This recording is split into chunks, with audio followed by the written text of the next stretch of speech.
Hello friends, welcome back to my channel. Myself Ravi sir, and today we are going to learn about the most important phenomenon in the life of our mothers.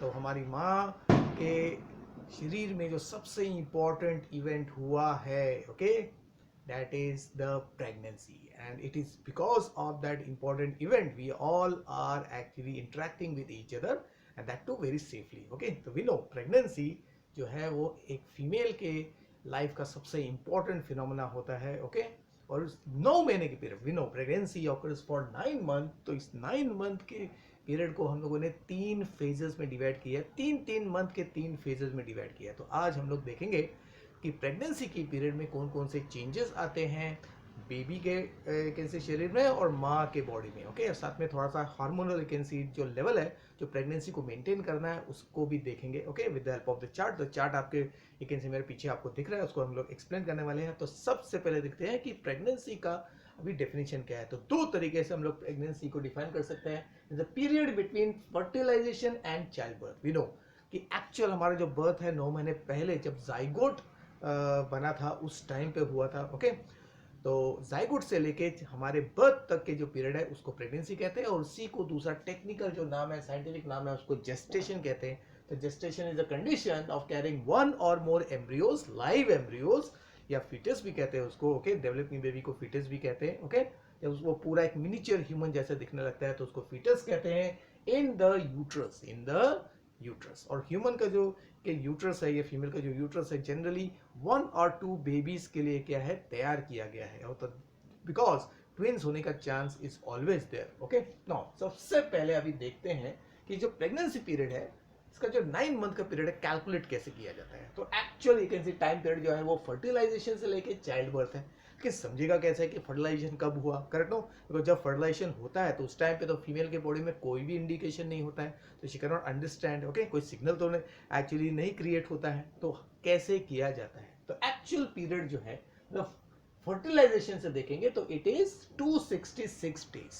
But general it is very difficult to identify the exact day of fertilisation. तो फिर calculate कैसे करते हैं उसके लिए ये देख लेते हैं. तो ये है you can C very important phenomena जो लास्ट पीरियड में हमने देखा था, मेंस्ट्रुअल साइकिल हमने देखा है. तो फीमेल में जब मेंस्ट्रुअल साइकिल कंप्लीट होता है दैट कंप्लीशन के डे में एक्चुअली कैन सी मेंसेस होता है एक्चुअली. ओके, तो एक्चुअल मेंसेस जो है वो लास्ट फेज है जो हमने पढ़ा था, लेकिन उसको हम लोग कंसिडर करते हैं द फर्स्ट फेज को. इसका इंडिकेशन है कि लास्ट मेंस्ट्रुअल साइकिल का जो अंडा है वो फर्टिलाइज नहीं हुआ था, और यूट्रस ने अपना सारा जो मटेरियल है जो उसका ग्रोथ किया था उसने, ओके, एंडोमेट्रियम मटेरियल, उसमें ब्लड वगैरह सब रिलीज कर दिया. सो मेंसेस का डेट जो है वो इंडिकेट करता है the completion of the last menstrual cycle. उसके बाद में नेक्स्ट एमसी बिगिन होता है. तो एक कंडीशन हम देखते हैं. तो सपोज दिस फीमेल का ये डे 1 से मेंसेस स्टार्ट हुआ, 28 डेज में कंप्लीट हुआ, और इस दिन यू कैन सी मेंसेस हुआ. ओके, तो मेंसेस हो गया मतलब इस मेंस्ट्रुअल साइकिल का जो अंडा है फर्टिलाइज नहीं हुआ, और उसके हिसाब से नेक्स्ट मेंसेस अभी नेक्स्ट 28 डेज में होना चाहिए. लेकिन अगर नेक्स्ट 20 सपोज इस 28 नेक्स्ट साइकिल अगर कंप्लीट नहीं हुआ, यानी कि यहाँ पे अगर मेंसेस नहीं हुआ है तो थोड़ा वेट करते हैं, 3 4 दिन वेट करते हैं. कभी कभी मेंसेस जो है थोड़ा लेट आता है, लेकिन अगर लेट हो गया ओके या सॉरी मेंसेस अगर हुआ ही नहीं तो फिर टेस्ट करते हैं HCG का. तो HCG is a pregnancy testing. तो आपको मालूम है किट आता है. ओके, तो अगर वो HCG डिटेक्ट हो गया इन द यूरिन तो इसका मतलब है that female must have been the pregnant. Okay, तो फिर कैलकुलेट कैसे किया जाता है, तो सिंपल को मालूम है हर मेंस्ट्रुअल साइकिल में 14th डे को क्या है आपका फर्टिलाइजेशन होता है. तो उसके हिसाब से ये जो 14th डे से स्टार्ट करेंगे अगर काउंट करना तो वो 266 डेज है. तो उसमें ये 14 डेज लास्ट मेंस्ट्रुअल साइकिल के साथ अगर ऐड कर दिया तो लास्ट मेंसेस के साथ जब 14 डेज को ऐड करेंगे तब 280 डेज आता है. ओके, तो कन्वीनियंस के लिए लास्ट जो एमसी है ओके उसको काउंट किया जाता है, उसको कंसिडर किया जाता है. तो 280 days is the period from the last menstrual cycle, और एक्चुअल जेस्टेशन पीरियड कितना है 266 डेज. तो 266 डेज में अगर 14 डेज ऐड करेंगे तो आपका 280 डेज आता है, रफली 9 मंथ. ओके, प्लस और माइनस व्हाट 7 डेज. तो 7 डेज एक वीक का थोड़ा सा फर्क हो सकता है. ओके, तो ये हो गया आपका कैसे प्रेगनेंसी का जो है आपका पीरियड. करेक्ट. अब हम लोग देखते हैं कि डिफरेंट फेजेस क्या है। तो टोटल 9 मंथ का जो पीरियड है उसको हम लोगों ने डिवाइड किया है तीन you can see what month के 3 पीरियड में। ओके, तो पहला 3 मंथ का पीरियड हो गया फर्स्ट ट्राइमेस्टर, फिर second trimester and third trimester respectively.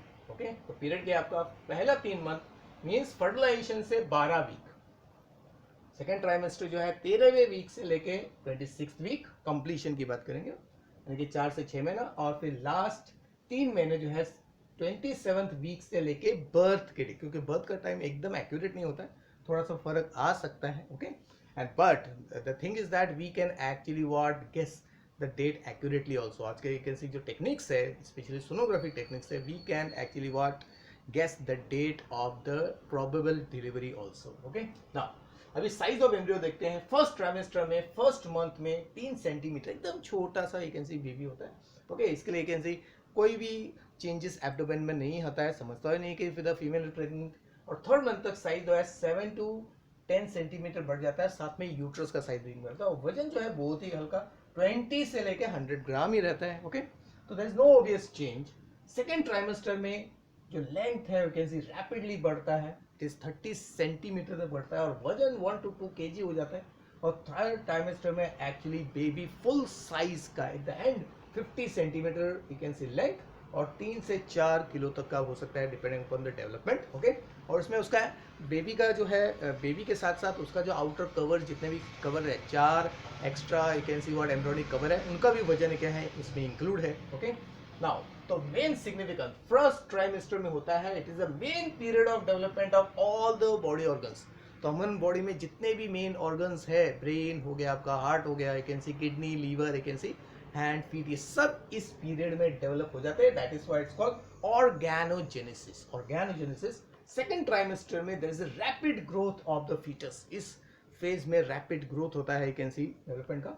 और थर्ड ट्राइमेस्टर में फिर स्टेबलाइजेशन होता है, the foetus attains the full size which is ready for parturition. Parturition मतलब व्हाट, चाइल्ड बर्थ के रेडी है। तो ये भी ऐसा ही है, लेकिन जैसा आपका भी हमारा जो initial you can C growth हुआ है, तो सबसे पहले स्लो ग्रोथ होता है, फिर में रैपिड ग्रोथ होता है, बाद में स्टेबलाइजेशन होता है। ओके, तो इसी तरह फीटस का ग्रोथ भी ऐसा होता है। अब देखते हैं कि इंपॉर्टेंट फीटल डेवलपमेंट जो यूट्रस में होते हैं वो क्या होते हैं। ओके, तो फर्स्ट ट्राइमेस्टर की पहली बात करते हैं। तो 8th वीक तक सारे ऑर्गन्स तैयार हो जाते हैं in the rudimentary state. Rudimentary मतलब उनका जो मतलब इनएक्टिव बोल सकते हैं या नॉन फंक्शनल स्टेट में बोल सकते हैं, उसको रूडिमेंट्री कहते हैं। ओके, मतलब अपने अपने पोजीशन में टारगेट ऑर्गन्स पोजीशंस में बॉडी के वो तैयार हो जाते हैं। ओके, तो सीएनएस में ब्रेन और स्पाइनल कॉर्ड फॉर्म हो जाता है। एक्सक्रीटरी और circular system start functioning after 6 weeks. Okay, 8 week and 6 week से ही हार्ट बीट का भी यू कैन से शुरुआत हो जाती है। Okay, now arms, hand, feet, toes, miniature you can C structure तैयार हो जाते हैं। और देन द बेबी जो अभी है, जिसको फीटस कहते हैं, can open and close the mouth and feast. तो अपने मुंह और फीस्ट जो है मतलब जो हाथ का पंजा है उसको वो मूव कर सकता है, यानी कि muscular you can see what action भी स्टार्ट हो जाता है। ओके, और इस दौरान हार्मोनल चेंजेस जो है उसमें प्रोजेस्टेरॉन का लेवल हाई रहता है। प्रोजेस्टेरॉन इज वेरी इंपॉर्टेंट, वही ये हार्मोन है जो प्लासेंटा और यू कैन सी जो अम्बिलिकल कॉर्ड जो आपका स्ट्रक्चर है उसको अटैच करके रखता है। ओके, अगर प्रोजेस्टेरॉन का लेवल इस दौरान कम हो गया तो एबॉर्शन हो सकता है। तो प्रोजेस्टेरॉन का लेवल हाई रहता है, और प्रोजेस्टेरॉन शुरुआत में यू कैन सी जो है वो आपका कॉर्पस ल्यूटियम रिलीज करता है, लेकिन बाद में लेटर स्टेज में it will be handed over by what, placenta. Okay, तो यहाँ पे जो आपका प्रोजेस्टेरॉन है दोनों आपका corpus luteum as well as the placenta release करता है, साथ में HCG जो है इसका लेवल भी हाई रहता है, और इसी HCG की वजह से नेचुरली प्रेगनेंसी डिटेक्ट होता है ना। और फिर मैटरनल बॉडी में मतलब माँ के बॉडी में जो चेंजेस आते हैं वो कैसे हैं कि मैटरनल पार्ट का प्लासेंटा और यूट्रस का साइज ग्रो होता है, और फिर मदर में थोड़ा अनइजीनेस आता है, मॉर्निंग सिकनेस। ओके, सुबह उठने के बाद नॉसिया, वॉमिटिंग, आपने पढ़ा होगा कि कोई भी फीमेल जब प्रेग्नेंट होती है तो initial you can C first 3 weeks में उल्टी आने लगती है। ओके, और फिर यू कैन सी तीखा हो गया, यू कैन सी खट्टा खाने का मन करता है, या आपने फिल्मों में देखा होगा, ऐसा सुना भी होगा, तो ये इसी दौरान होता है। और मूड स्विंग, थोड़ा चिड़चिड़ापन बढ़ जाता है मदर।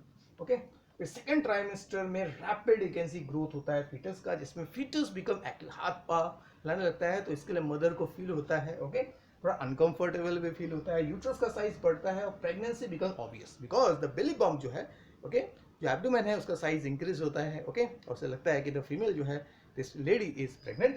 देन ब्रेन का डेवलपमेंट बिगिन हो जाता है, इंटरनल जो स्ट्रक्चर्स है, okay, very centres develop, and head में बाल, एयर लैशेस, आईब्रोज भी डेवलप, पिन्ना एकदम क्लियर कट दिखने लगता है, ओके, और साथ में आईलिड्स जो है अभी भी क्लोज्ड है, आंखें अभी भी बंद है इस पीरियड में, और प्रोजेस्टेरोन का लेवल अभी स्टेबलाइज हो जाता है, मतलब वो बढ़ता नहीं है, मैक्सिमम जो लेवल है उस पर बढ़ता है, और उससे ज़्यादा नहीं बढ़ना चाहिए, उससे भी नेचुरली प्रेगनेंसी पे इफेक्ट हो सकता है। और फिर एचसीजी का लेवल डिक्रीज होता है, यानी कि प्रोजेस्टेरोन का लेवल स्टेबल हो जाता है और एचसीजी का लेवल हो जाता है डाउन, और मदर में जो चेंज आता है, यूट्रस का साइज इंक्रीज करता है, ओके, अबाउट 100 टाइम्स इंक्रीज करता है, belly you can see what develop हो जाता है, प्रेगनेंसी का बेली कहते हैं इसको, belly bump, and mother feels the fetal movement, तो मदर को अपने बच्चे का movement you can see feel होता है, okay, and that is very you can see what beautiful aspect for the mother, okay, बहुत ही अच्छा फील होता है मदर को, ओके।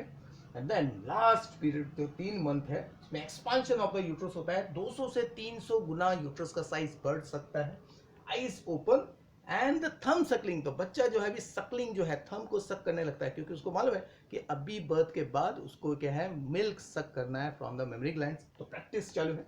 हेड पोजीशन अभी सर्विक्स की तरफ, लास्ट मंथ में हेड पोजीशन सर्विक्स की तरफ जा जाता है, और बच्चा जो है 9th वीक तक होते होते प्रेगनेंसी के लिए रेडी हो जाता है, ओके, और वो मदर को सिग्नल देता है कि मम्मी मुझे अभी जल्दी से वैकेंसी बाहर आओ, बहुत 9 महीना हो गया, ओके, मुझे कंटाड़ आ गया है, okay.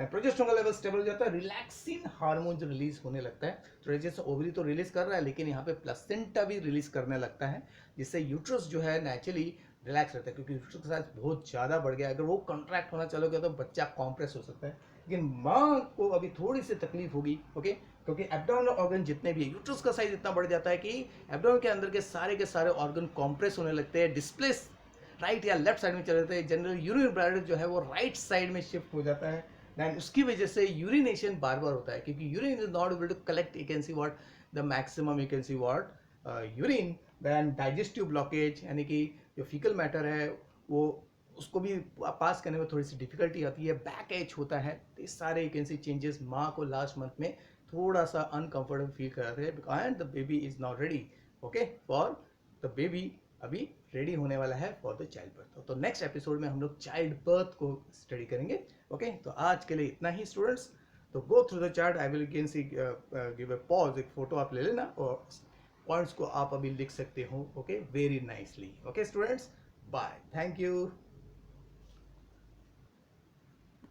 Now you can take the screenshot. चलो, happy Diwali students, from Ravesh Syed.